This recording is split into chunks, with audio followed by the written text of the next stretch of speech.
Olá, gente querida. Passamos pela Semana da Pátria, saudando a grandeza e a beleza da nossa nação brasileira, essa terra abençoada que Deus nos deu.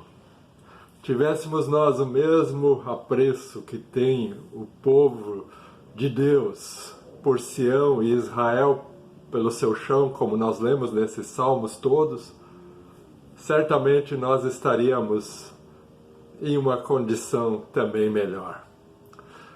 Agora nos preparamos para a chegada da Semana Farroupilha. Vamos falar dela daqui a alguns dias. Mas hoje, aproveitando que a Semana da Pátria ainda é um assunto quente e a Semana Farroupilha está quase chegando, eu gostaria de repartir com vocês alguns pensamentos partindo de mais um dos salmos que reflete sobre essa questão. No caso de hoje, meditaremos acerca do salmo de número 79, o salmo para o nosso dia. Como eu falei, seria importante termos uma visão mais positiva do nosso país.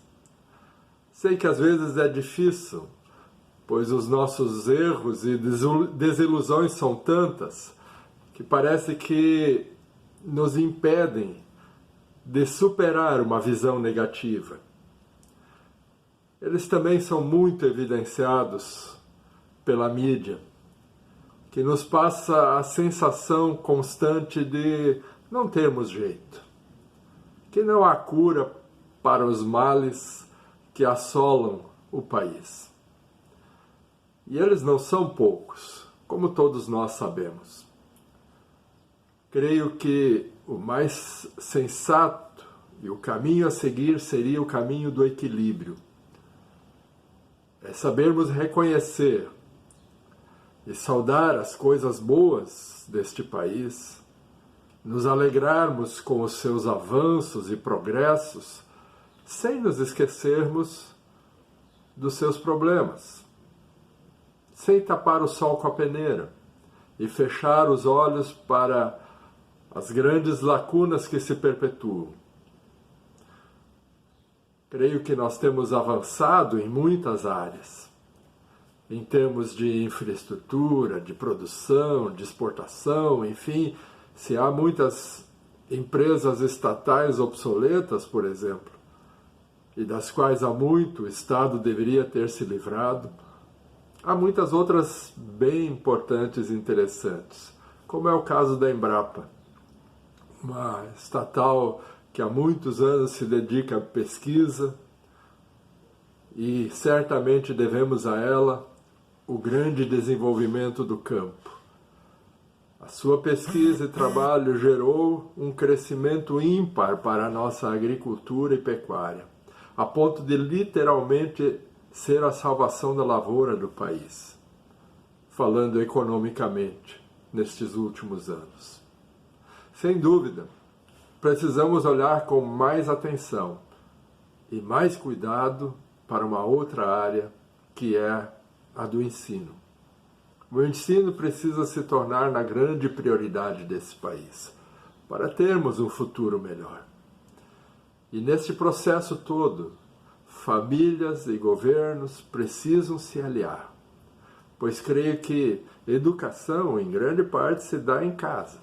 É tarefa nossa, de pais e mães. É um compromisso das famílias, e que elas têm negligenciado solenemente há algumas décadas. Transferem todo o processo para as escolas. A estas lhes cabe o ensino formal, e este é dever do Estado. Ele precisa cuidar deste ensino e buscar melhores resultados, porque ano a ano vamos ficando para trás, nos comparativos internacionais. E isso não apenas por mais recursos, não passa só por isso, pois os recursos obrigatórios para a área da educação não são pequenos. Agora mesmo o Congresso decidiu tornar o Fundeb numa obrigação orçamentária permanente criando uma nova lei que amplia os recursos a serem investidos na educação básica por parte de municípios, estados e também na nação. Então parece estar claro que se o problema maior não são os recursos, deve estar na gestão. E eu não sou especialista nesta área, mas nós temos que procurar entender por que países com muito menos recursos conseguem resultados tão melhores do que os nossos na área da educação. Enfim, eu creio que também para isso nós vamos encontrar saídas. E aí eu gostaria de voltar os olhos nesse momento para o nosso estado, e falo como gaúcho, mas que por dever de ofício morou metade da sua vida fora e longe desse pago. É muito interessante observar que, no nosso caso particular, não falta autoestima. Orgulhamo-nos de ser gaúchos. Sempre falamos bem da nossa terra. Temos raízes, tradições, e quem não é daqui até estranha, pois para o gaúcho tudo aqui é mais, tudo aqui é melhor.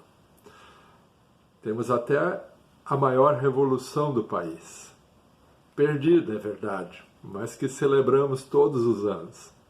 A mais longa das lutas, que com os seus feitos memoráveis se tornou parte da nossa história.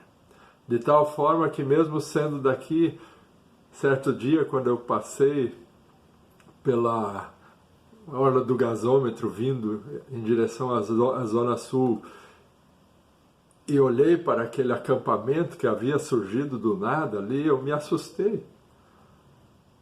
Chamam de acampamento Farroupilha, é uma loucura.